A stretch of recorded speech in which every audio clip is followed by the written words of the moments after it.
സംസ്ഥാനത്ത് മഴ വീണ്ടും ശക്തി പ്രാപിക്കുന്നു. ചാലക്കുടി മേഖലയിൽ പലയിടങ്ങളിലും വെള്ളം കയറി. പെരിങ്ങൽകുത്ത് ഡാമിൽ റെഡ് അലർട്ട് പ്രഖ്യാപിച്ചു.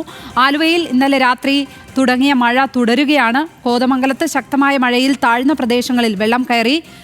കുടമുണ്ടപ്പാലം പൂർണ്ണമായും മുങ്ങിയിട്ടുണ്ട്. കോഴിക്കോട് ജില്ലയിൽ ഇന്നലെ പെയ്ത മഴയിൽ ചാലിയാറും ഇരുവഴിഞ്ഞിപ്പുഴയും മാമ്പുഴയും കരകവിഞ്ഞു. നാദാപുരത്ത് വിവിധയിടങ്ങളിൽ കനത്ത മഴയിലും കാറ്റിലും വീടുകൾക്ക് നാശനഷ്ടമുണ്ടായി. ചാലിയാറിൽ ഉണ്ടായ ശക്തമായ ഒഴുക്കിൽ ബേപ്പൂർ ഹാർബറിന് സമീപം നങ്കൂരമിട്ട കൂറ്റൻ ഫൈബർ വള്ളങ്ങൾ ഒഴുകിപ്പോയി. ചെറുവാടി തെരങ്ങാപ്പറമ്പിൽ പെരുവാള തോടിന്റെ പാർശ്വഭിത്തി ഇടിഞ്ഞു.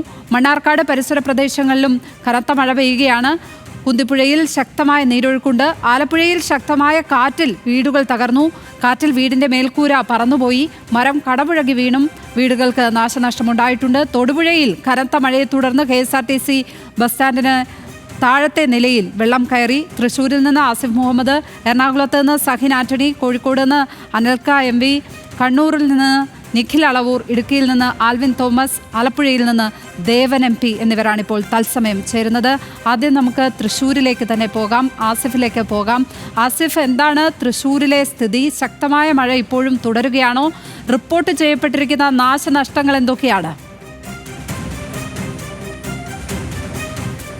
ലക്ഷ്മി, ഇപ്പോൾ മഴ ചെറുതായി മാറി നിൽക്കുന്നുണ്ട്. ഇന്നലെ പുലർച്ചെ വരെ അതിശക്തമായ മഴയായിരുന്നു തൃശ്ശൂരിൽ ഉണ്ടായിരുന്നത്. അതുകൊണ്ട് തന്നെ ഈ ചാലക്കുടി പുഴയുടെ തീരങ്ങളിൽ വലിയ രീതിയിൽ വെള്ളം കയറുന്നതിലേക്ക് കാര്യങ്ങൾ എത്തിയിരിക്കുന്നു. ഞാൻ ഇപ്പോൾ നിൽക്കുന്നത് കമ്പളം എന്ന് പറയുന്ന സ്ഥലത്തേക്ക് പോകുന്ന വഴിയിലാണ്. ഇത് ചാലക്കുടി പുഴയിലേക്ക് പോകുന്നൊരു തോടുണ്ട് ഇതിനകത്ത്. പക്ഷേ ചാലക്കുടി പുഴയിൽ വെള്ളം ഉയർന്നതോടുകൂടി ഈ പ്രദേശത്തെ വലിയ രീതിയിൽ കൃഷിനാശമൊക്കെ ഇപ്പോൾ ഉണ്ടായിരിക്കുകയാണ്. ഒരു വീട്ടിൽ ഇപ്പോൾ വെള്ളം കയറിയിട്ടുണ്ട്. ഞാൻ നിൽക്കുന്ന സമീപത്തുള്ള പുറകിലുള്ള വീട്ടിൽ അതിൻ്റെ 1-ാം നിലയിൽ ഇപ്പോൾ അകത്തേക്കടക്കം വെള്ളം കയറിയ സാഹചര്യമാണ്. ഇതിലും ഉയർന്ന അളവിലായിരുന്നു വെള്ളം ഉണ്ടായിരുന്നത്. ഞാൻ ഇപ്പോൾ നിൽക്കുന്ന ഈ മതിലൊക്കെ മൂടിയ അളവിൽ ആ പ്രദേശത്തേക്ക് വെള്ളം കയറിയിരുന്നു. പക്ഷേ ഇപ്പോൾ കുറച്ച് താഴ്ന്നു നിൽക്കുന്ന സാഹചര്യമുള്ളതിനാൽ ആളുകൾക്ക് ആശ്വാസമുണ്ട്. കാരണം ഇതിൻ്റെ പുറകുവശത്തേക്ക് ഇനിയും ഏകദേശം ഒരു 6 വീടുകളുണ്ട്. കാരണം കുറച്ചുകൂടി കഴിഞ്ഞാൽ അങ്ങനെ ആശങ്ക നാട്ടുകാർക്കുണ്ടായിരുന്നു. ഈ ഒരു പ്രദേശത്തിൻ്റെ പ്രശ്നം എന്ന് പറഞ്ഞാൽ ചാലക്കുടി പുഴയിൽ പിന്നീട് ഈ അടുത്ത കാലത്താണ് ഒരു 3 തടയണകൾ നിർമ്മിക്കപ്പെട്ടത്. ആ തടയണകൾ നിർമ്മിക്കപ്പെട്ടതിന് പിന്നാലെയാണ് ഈ പ്രദേശത്ത് ഇത്രത്തോളം വലിയൊരു പ്രശ്നം ഉണ്ടായതെന്നാണ് നാട്ടുകാർ പറയുന്നത്. എന്തായാലും നമുക്ക് ഈ സമീപത്തുള്ള ആളുകളുടെ ഒരു പ്രതികരണത്തിലേക്ക് അടക്കം പോവാം. ചേട്ടാ, എനിക്ക് തോന്നുന്നു ഇപ്പോൾ ഇവിടെ 2 മഴ പെയ്താൽ ഇവിടെ ഈ ഒരു അവസ്ഥയാണ് തോന്നുന്നല്ലേ? ഈ അവസ്ഥ മഴ കൂടുതലെന്ന് പെയ്താൽ ഈ വീട് മുങ്ങുന്നു. ഈ കൃഷി പ്രദേശങ്ങളൊക്കെ നാശനഷ്ടം വരുന്നു. ഈ തടയണ അവിടെ ഭാഗമായിട്ടാണ് വെള്ളം ഈ തോട്ടിക്കൂടെ ഒഴുകി പുഴയിലേക്ക് കൊണ്ട് ഇറങ്ങുന്നില്ല. അപ്പോൾ ഇവിടെ ഇങ്ങനെ തിങ്ങി നിറഞ്ഞ് വെള്ളം ഇങ്ങനെ കയറുന്ന അവസ്ഥയാണത്. എനിക്ക് തോന്നുന്നു ചാലക്കുടി പുഴയുടെ പല പ്രദേശങ്ങളിലും ഇപ്പോൾ ഇതുപോലെ കൃഷിനാശം വലിയ രീതിയിൽ സംഭവിച്ചിട്ടുണ്ട്. ഇന്നലെ രാത്രിയിൽ എത്രത്തോളം വെള്ളം കയറിയായിരുന്നു? ഇപ്പോൾ ഇറങ്ങിയതല്ലേ? നമ്മൾ ഇവിടെ നിൽക്കുന്നത് ഇവിടെ വരെ കണ്ടില്ലേ, ഈ ഭാഗം വരെ സ്ഥിരമായിട്ട് കയറുന്നത് ഇവിടെ വരെയാണ്. ഈ വീടിന് നാശനഷ്ടം വരുന്നത് കൃഷിയിടങ്ങൾ, ഈ പ്രദേശത്തെ കൃഷിയിടങ്ങൾ പ്രധാനമായിട്ട് ഇവിടെ എന്താ വാഴക്കൃഷി കാര്യങ്ങളുണ്ട്, കൊള്ളിയുണ്ട്, കപ്പ, അതൊക്കെ ഉണ്ട്, വയ്ക്കുന്നുണ്ട്. ആ ചേട്ടൻ സൂചിപ്പിച്ചതുപോലെ തന്നെയാണ്. കാരണം നമ്മൾ രാവിലെ ഒരു പ്രദേശത്ത് പോയിരുന്നു. അവിടെ വീടുകളിൽ വെള്ളം കയറി നമ്മൾ കണ്ടു. അവിടെ 15 കുടുംബങ്ങളെ മാറ്റി താമസിപ്പിച്ചിട്ടുണ്ട്. ഇവിടെ ഇപ്പോൾ ഒരു വീട്ടിലാണ് ഏകദേശം ഒരു 1-ാം നിലയുടെ പകുതിയിലധികം നേരത്തെ മുങ്ങി നടന്നു, പുലർച്ചയോളം മുങ്ങി നടന്നു. ഇപ്പോൾ ഇന്നലെ വെള്ളം താഴ്ന്നിട്ടുണ്ട്. പക്ഷേ പെരിങ്ങൽകുത്ത് ഡാമിലടക്കം റെഡ് അലേർട്ട് തുടരുന്നത് വലിയ ആശങ്കയാണ് നാട്ടുകാരെ സംബന്ധിച്ചോളം. കാരണം ഡാം തുറക്കുന്ന സാഹചര്യം ഉണ്ടായാൽ കൂടുതൽ വെള്ളം പുഴയിലേക്ക് വരാനുള്ള ഒരു സാഹചര്യമുണ്ട്. അങ്ങനെ സ്വാഭാവികമായും ചാലക്കുടി പുഴയിൽ വെള്ളം ഉയർന്നാൽ സമീപത്തുള്ള നിരവധി പ്രദേശങ്ങളിൽ ഈ വെള്ളക്കെട്ടുണ്ടാകുന്ന കാര്യങ്ങളുണ്ടാകും. ഈ ആളുകൾ പറയുന്ന ഒരു പ്രധാനപ്പെട്ട ഒരു കാര്യം, 3 തടയണകൾ നിർമ്മിച്ചിട്ടുണ്ട്. പക്ഷേ തടയണകളിൽ മഴക്കാലത്ത് വെള്ളം കൃത്യമായി ഒഴുകിപ്പോകാൻ ആവശ്യമായുള്ള സജ്ജീകരണങ്ങൾ ഇല്ല എന്നുള്ളതാണ്. അത് വളരെ കുറഞ്ഞ തോതിൽ മാത്രമാണ് ഒഴുകിപ്പോവുക. അത്തരത്തിലൊരു സംവിധാനം ഉള്ളതിനാൽ മുകളിൽ നിന്ന് വലിയ ഒഴുക്ക് വരുന്ന സമയത്ത് നമുക്കറിയാം വനമേഖലയിലടക്കം ശക്തമായ മഴ പെയ്യുന്നത് ചാലക്കുടി പുഴയിലേക്കുള്ള നീരൊഴുക്ക് വലിയ രീതിയിൽ വർദ്ധിപ്പിക്കും. പക്ഷേ ആ തടയണയുടെ ഭാഗത്തെത്തുമ്പോൾ വെള്ളം വലിയ സാവധാനത്തിൽ ഒഴുകിപ്പോകുന്നു. അത് കാരണം സമീപത്തുള്ള പ്രദേശങ്ങളിൽ ഇത്രത്തോളം വെള്ളക്കെട്ടുണ്ടാകാനും മറ്റും കാരണമാക്കുന്നത് അതാണ് എന്നാണ്. എന്തായാലും മഴ ഇപ്പോൾ ചെറുതായി മാറി നിൽക്കുന്നുണ്ട്. മഴ പൂർണ്ണമായും മാറിയിട്ടില്ല. പക്ഷേ പുലർച്ചെ വരെ ഉണ്ടായിരുന്നത് പോലെ അതിശക്തമായ മഴയിൽ നിന്ന് 3 മണിയോടുകൂടിയാണ് ഇത്തരത്തിൽ പല പ്രദേശങ്ങളിലും വലിയ രീതിയിൽ വെള്ളം കയറിയത്. ഇപ്പോൾ നമ്മൾ രാവിലെ പോയ പ്രദേശത്ത് ചാലക്കുടി പുഴയോട് ചേർന്നൊരു പ്രദേശമാണ്. അവിടെ 15 കുടുംബങ്ങളെ ഇപ്പോൾ തൊട്ടടുത്തുള്ള ഒരു സ്കൂളിലേക്ക് മാറ്റി താമസിപ്പിച്ചിട്ടുണ്ട്. ജില്ലാ ഭരണകൂടം കൂടുതൽ ദുരിതാശ്വാസ ക്യാമ്പുകൾ തുറക്കേണ്ടി വന്നാൽ അത് തുറക്കാൻ ആവശ്യമായുള്ള സജ്ജീകരണങ്ങൾ ഏർപ്പെടുത്താനുള്ള നിർദ്ദേശം നൽകിയിട്ടുണ്ട്. ചാലക്കുടി പുഴയുടെ തീരത്തുള്ളവർക്ക് ജാഗ്രത പാലിക്കണം പാലിക്കണമെന്നുള്ള നിർദ്ദേശമാണ് ഇപ്പോൾ നൽകിയിട്ടുള്ളത്. എന്തായാലും അതിശക്തമായ മഴ തുടരുകയാണെങ്കിൽ കൂടുതൽ ആളുകളെ മാറ്റി താമസിപ്പിക്കേണ്ടി വരികയാണെങ്കിൽ അതിനുള്ള എല്ലാ സജ്ജീകരണങ്ങളും ഏർപ്പെടുത്തിയതായി ഇപ്പോൾ ജില്ലാ ഭരണകൂടം അറിയിച്ചിട്ടുണ്ട്. ചാലക്കുടി ഇടുക്കിയിലേക്ക് പോയാൽ ഇടുക്കിയിൽ നിന്ന് ആൽവിൻ തോമസ് ചേരുന്നുണ്ട്. ആൽവിൻ, ഇടുക്കിയിലെ സ്ഥിതി എങ്ങനെയാണ്? മഴ ഇപ്പോഴും തുടരുകയാണോ? മലയോര മേഖലകളിൽ മറ്റ് ജാഗ്രതാ നിർദ്ദേശങ്ങൾ, മുന്നറിയിപ്പുകൾ വല്ലതും നൽകിയിട്ടുണ്ടോ? മണ്ണിടിച്ചിലുമായി ബന്ധപ്പെട്ടൊക്കെ ടൂറിസ്റ്റ് കേന്ദ്രങ്ങളുടെ സ്ഥിതി എന്താണ് അവിടെ? ലക്ഷ്മി, അതിശക്തമായ മഴയാണ് കഴിഞ്ഞ 12 മണിക്കൂറായി ഇടുക്കി ജില്ലയിലെ ലോ റേഞ്ചിലും ഹൈ റേഞ്ചിലും പെയ്യുന്നത്. പ്രത്യേകിച്ച് ലോ റേഞ്ചിൽ ഇത്രത്തോളം മഴ ഈ അടുത്ത സമീപത്തുണ്ടായിരുന്ന മഴക്കാലത്ത് ഉണ്ടായിരുന്നില്ല എന്നുള്ളതാണ് ഏറ്റവും ശ്രദ്ധേയം. അതിൻ്റെ കൂടി പശ്ചാത്തലത്തിൽ പറയുകയാണെങ്കിൽ ഇപ്പോൾ ഇടുക്കി തൊടുപുഴ ബസ് സ്റ്റാൻഡിലെ കാഴ്ചകൾ നമുക്ക് കാണാവുന്നത് പോലെ വലിയ വെള്ളക്കെട്ടായി രൂപപ്പെട്ടുണ്ട്. ഈ ബസ് സ്റ്റാൻഡിന് തൊട്ട് താഴത്തെ നിലയിൽ ഈ അറ്റകുറ്റപ്പണി നടക്കുന്ന സ്ഥലമാണ്. ഇവിടം യാർഡാണ്. നിരവധി അറ്റകുറ്റപ്പണി സാധനങ്ങളുള്ള KSRTCയുടെ മെയിൻ്റനൻസ് നടത്തുന്നതിന് വേണ്ട സാമഗ്രികൾ സൂക്ഷിക്കുന്ന സ്ഥലമാണ്. അവിടെ മുഴുവൻ വെള്ളമായിരുന്നു. പിന്നീട് അവരത് മോട്ടോർ ഉപയോഗിച്ച് വെള്ളം പുറത്തേക്ക് അടിച്ച് ഇപ്പോൾ പമ്പ് ചെയ്ത് കളഞ്ഞിരിക്കുകയാണ്. ഇതിന് തൊട്ട് സമീപത്ത് തന്നെയാണ് തൊടുപുഴ ആറുള്ളത്. മലങ്കര ഡാമിൽ നിന്ന് 6 ഷട്ടർ ഉയർത്തിയിട്ടുണ്ട്. അതുകൊണ്ട് തന്നെ തൊടുപുഴ ആറിൽ അതിശക്തമായ ഒഴുക്കാണ് ഉള്ളത്. ആ ഒഴുക്കിൽ നമുക്ക് കാണാവുന്നതുപോലെ ഈ തൊട്ട് സമീപത്ത് തന്നെയാണ് KSRTC ബസ് സ്റ്റാൻഡ് ഉള്ളത്. അതുകൊണ്ട് തന്നെ ആ ഒഴുക്കിൽ വരുന്ന വെള്ളം കൂടി ഈ KSRTC ബസ് സ്റ്റാൻഡിനകത്തേക്ക് വരുന്ന ഒരു സാഹചര്യം ഉണ്ട് എന്നുള്ളതാണ് നമുക്ക് ഇപ്പോൾ ഈ കാഴ്ചയിൽ പറയാൻ കഴിയുന്നത്. ഏതായാലും ഇപ്പോൾ അവിടെ മോട്ടോർ ഉപയോഗിച്ച് വെള്ളം മുഴുവൻ പമ്പ് ചെയ്ത് പുറത്തേക്ക് കളഞ്ഞിരിക്കുകയാണ്. വരുന്ന മണിക്കൂറുകളിൽ മഴ ശക്തമായാൽ ഇത് വീണ്ടും ഇത്രത്തോളം വെള്ളക്കെട്ട് ഇതിനകത്ത് രൂപപ്പെടാൻ സാധ്യതയുണ്ട്. ഇതോടൊപ്പം തന്നെ ഹൈറേഞ്ച് മേഖലയിലെ ചിലയിടങ്ങളിലും ചില റോഡിന് വിള്ളൽ ഉണ്ടായിട്ടുണ്ട്. ഇടുക്കി മാങ്കുളം പെരുമ്പൻകുത്ത് 6 മൈൽ റോഡിലാണ് വിള്ളൽ ഉണ്ടായിട്ടുള്ളത്. അതേ തുടർന്ന് ഇരുചക്ര വാഹനങ്ങൾ മാത്രമാണ് അതുവഴി ഇപ്പോൾ കടത്തിവിടുന്നത്. കഴിഞ്ഞ ദിവസം മാങ്കുളത്ത് ഒരു മുഴുവനായി ഒരു റോഡിൻ്റെ പകുതിയോടെ ഇടിഞ്ഞു താഴ്ന്നൊരു സാഹചര്യം ഉണ്ടായിരുന്നു.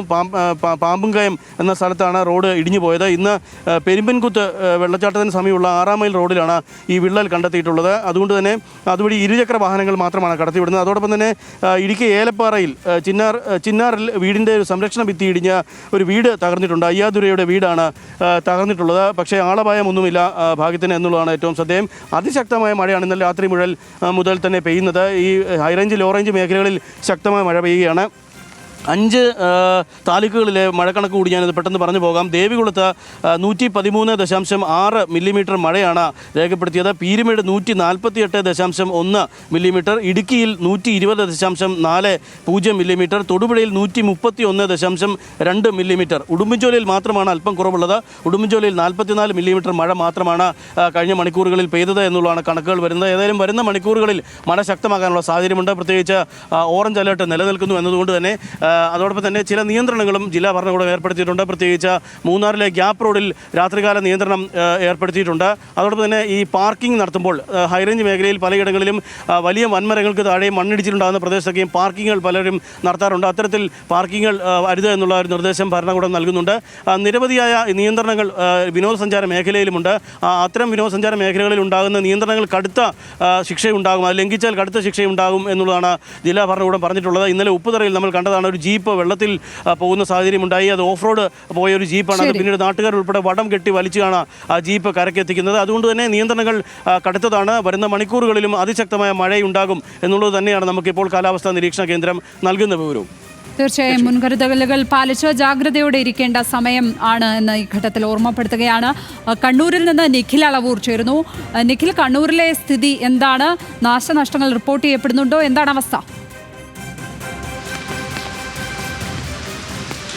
ലക്ഷ്മിപത്മ, കണ്ണൂരിലേതായാലും മഴയുടെ ഒരു സാഹചര്യം നിലനിൽക്കുന്നുണ്ട്. നഗരത്തിൽ ഉൾപ്പെടെ ഇന്ന് രാവിലെ മുതൽ അതിശക്തമായ മഴ ഇടവിട്ട് പെയ്യുന്ന ഒരു സാഹചര്യമുണ്ട്.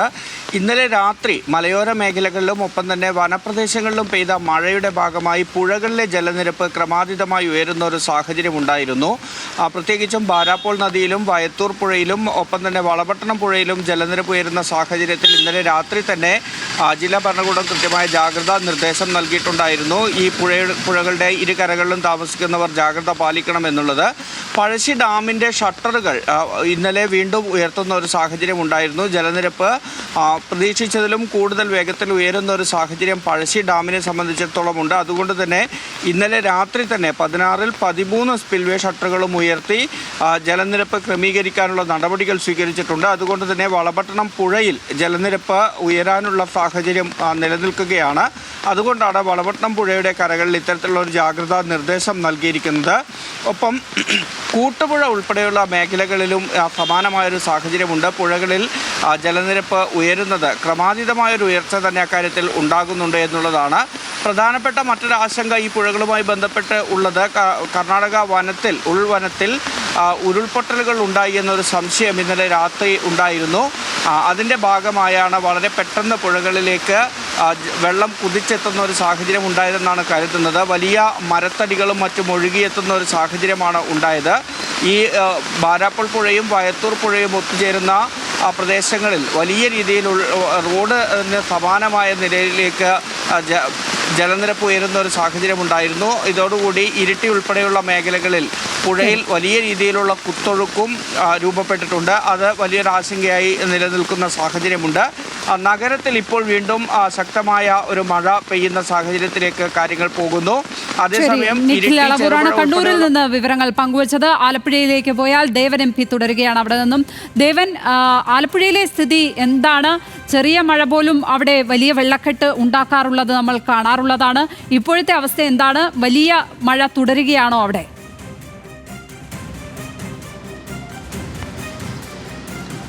ഇന്ന് രാവിലെ മുതൽ തന്നെ ആലപ്പുഴയുടെ വിവിധ ഭാഗങ്ങളിൽ ശക്തമായ മഴയും ഒപ്പം തന്നെ അതിശക്തമായ കാറ്റും വീശുന്നുണ്ട്. രാവിലെ കുട്ടനാട് തലവടി പഞ്ചായത്തിലെ 8ാം വാർഡിൽ ശക്തമായ കാറ്റിൽ വീടുകൾക്ക് നാശനഷ്ടങ്ങൾ സംഭവിച്ചിട്ടുണ്ട്. 8ാം വാർഡ് സന്തോഷ്, ഉത്തമൻ എന്നിവരുടെ വീടുകളാണ് ഈ ശക്തമായ കാറ്റിൽ തകർന്നു പോയത്. ഒപ്പം തന്നെ ഈ ഉത്തമൻ്റെ വീട്ടിൽ ഈ ശക്തമായ കാറ്റിൽ വീടിൻ്റെ മേൽക്കൂര പറന്നുപോയി. ആ സമയത്ത് ഇയാളുടെ കുടുംബം, ഉത്തമൻ്റെ ഭാര്യയും മക്കളും ആ വീട്ടിലുണ്ടായിരുന്നു.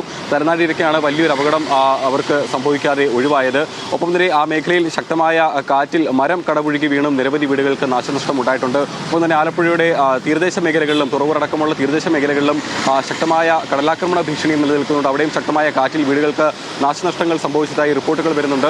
ജില്ലയിൽ ഇന്നലെ രാത്രി മുതൽ ശക്തമായ മഴ ലഭിച്ചു തുടങ്ങിയിട്ടുണ്ട്. ഒപ്പം തന്നെ ജില്ലയുടെ കിഴക്കൻ മേഖലകളിൽ, കുട്ടനാട് അടക്കമുള്ള കിഴക്കൻ മേഖലകളിൽ വരും ദിവസങ്ങളിൽ മഴ ശക്തമാകുന്ന ഒരു സാഹചര്യത്തിൽ ജില്ലയിൽ പല മേഖലകളിലും, കിഴക്കൻ മേഖലകളിൽ പലയിടങ്ങളിലും വെള്ളക്കെട്ട് രൂക്ഷമാകാനുള്ള ഒരു സാധ്യത നിലനിൽക്കുന്നുണ്ട്. ഒപ്പം തന്നെ കിഴക്കൻ വെള്ളത്തിന്റെ വരവ് കൂടി ശക്തമായതോടുകൂടി കഴിഞ്ഞ ആഴ്ചകളിലുണ്ടായ അതേ വെള്ളക്കെട്ട് കുട്ടനാട്ടിലെ മേഖലകളിലേക്ക് വീണ്ടും വരാനുള്ള ഒരു സാഹചര്യമാണ് നിലവിലുള്ളത്. ജില്ലയിൽ ഏതായാലും നിലവിൽ ദുരിതാശ്വാസ ക്യാമ്പുകളൊന്നും തന്നെ തുറന്നിട്ടില്ല. ഇന്നിപ്പോൾ രാവിലെ മുതലാണ് മഴയുടെ ഒരു കാഠിന്യം വർദ്ധിച്ചത്. വരും മണിക്കൂറുകളിൽ മഴ ശക്തമാവുകയാണെന്നുണ്ടെങ്കിൽ അടിയന്തര സാഹചര്യങ്ങൾ നേരിടാനായി എല്ലാ താലൂക്ക് കേന്ദ്രങ്ങൾക്കും ജില്ലാ ഭരണകൂടം നിർദ്ദേശം നൽകിയിട്ടുമുണ്ട്. ലക്ഷ്മി. ദേവൻ MP യാണ് ആലപ്പുഴയിൽ നിന്ന് വിവരങ്ങൾ പങ്കുവച്ചത്. സഹിൻ ആന്റണി കൊച്ചിയിൽ നിന്ന് ചേരുകയാണ്. സഹിൻ, എന്താണ് എറണാകുളം ജില്ലയിലെ പൊതുസ്ഥിതി? കോതമംഗലം അടക്കമുള്ള താലൂക്കുകൾക്ക് കഴിഞ്ഞ ദിവസം തന്നെ അവധി പ്രഖ്യാപിച്ചിരുന്നു. എറണാകുളത്തെ മൊത്തം സ്ഥിതി എന്താണ്?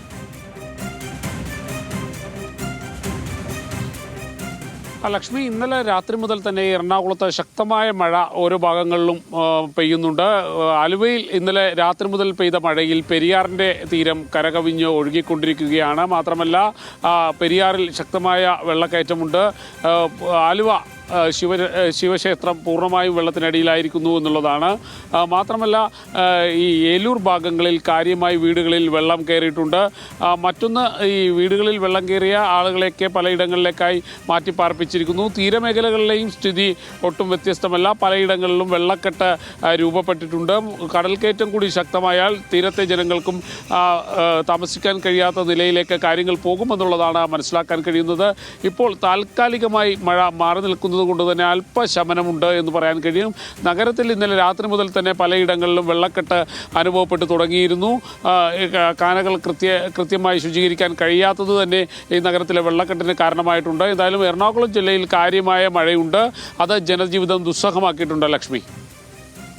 സഹിൻ ആന്റണിയാണ് കൊച്ചിയിൽ നിന്ന് വിവരങ്ങൾ പങ്കുവച്ചത്. ഇപ്പോൾ അനിൽക്ക സെയ്ദ് MP യാണ് കോഴിക്കോട് നിന്ന് ചേരുന്നത്. അനിൽക്ക, കോഴിക്കോടത്തെ സ്ഥിതി എന്താണ്?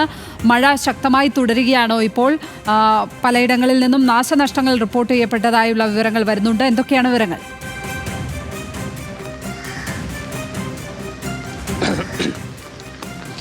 ലക്ഷ്മി, കോഴിക്കോട് ജില്ലയുടെ വിവിധ ഭാഗങ്ങളിൽ മഴയുണ്ട്. അതായത് രാവിലെ തന്നെ 6 മണിക്ക് മുമ്പ് തന്നെ ഈ കോഴിക്കോട് ജില്ല മലയോര പ്രദേശം, പ്രത്യേകിച്ച് നാദാപുരത്തിൻ്റെ മലയോര പ്രദേശങ്ങളിൽ അതോടൊപ്പം തന്നെ കൂടരഞ്ഞി ആ ഭാഗങ്ങളിലൊക്കെ തന്നെ മഴയുണ്ടായിരുന്നു. ഇതുമായി ബന്ധപ്പെട്ട് ഇരുവഞ്ഞിപ്പുഴയിലും ചാലിയാറിലും അതോടൊപ്പം തന്നെ മാമ്പുഴയിലും ചെറുപുഴയിലും വെള്ളം കരകവിഞ്ഞ് ഒഴുകുകയാണ്. കോഴിക്കോട് മാവൂരിൽ ഇതുമായി ബന്ധപ്പെട്ട് താഴ്ന്ന പ്രദേശങ്ങളിലൊക്കെ തന്നെ റോഡുകളിലടക്കം വെള്ളം കയറുന്ന ഒരു സാഹചര്യമുണ്ട്. ഇന്ന് പുലർച്ചയോടെ തന്നെ ഈ മാവൂർ പഞ്ചായത്തിലെ വിവിധ സ്ഥലങ്ങളിൽ വീടുകളിലേക്ക് വെള്ളം കയറുന്ന ഒരു സാഹചര്യമുണ്ടായി.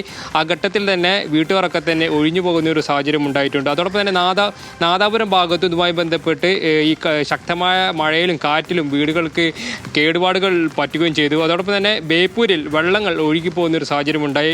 ചാലിയാറിലുണ്ടായ ശക്തമായ ഒഴുക്കിൽ ബേപ്പൂർ ഹാർബറിന് സമീപം നിർത്തിയിട്ട വള്ളങ്ങളാണ് ഈ ചാലിയാറിലെ ശക്തമായ ഒഴുക്ക് കാരണം ഇത്തരത്തിൽ ഒഴുകിപ്പോകുന്ന ഒരു സാഹചര്യം ഉണ്ടായിട്ടുള്ളത്. അതോടൊപ്പം തന്നെ കോഴിക്കോട് ചെറുവാടി ഭാഗത്ത് ഈ കോഴിക്കോട് ഊട്ടി റോഡിൻ്റെ ആ ഭാഗത്ത് പാർശ്വഭിത്തി പൊളിഞ്ഞു വീഴുന്ന ഒരു സാഹചര്യമുണ്ടായി. പരിക്കുകളൊന്നുമില്ല.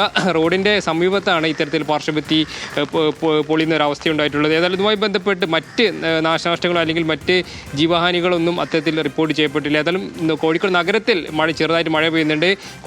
കോഴിക്കോട് ജില്ലയിലെ മലയോര പ്രദേശങ്ങളിൽ ചെറിയ രീതിയിൽ മഴ പെയ്യുന്നത് കാരണം പ്രധാനപ്പെട്ട പുഴകളിലെല്ലാം തന്നെ വെള്ളം കൂടുന്ന ഒരു സാഹചര്യമാണുള്ളത്. ലക്ഷ്മി.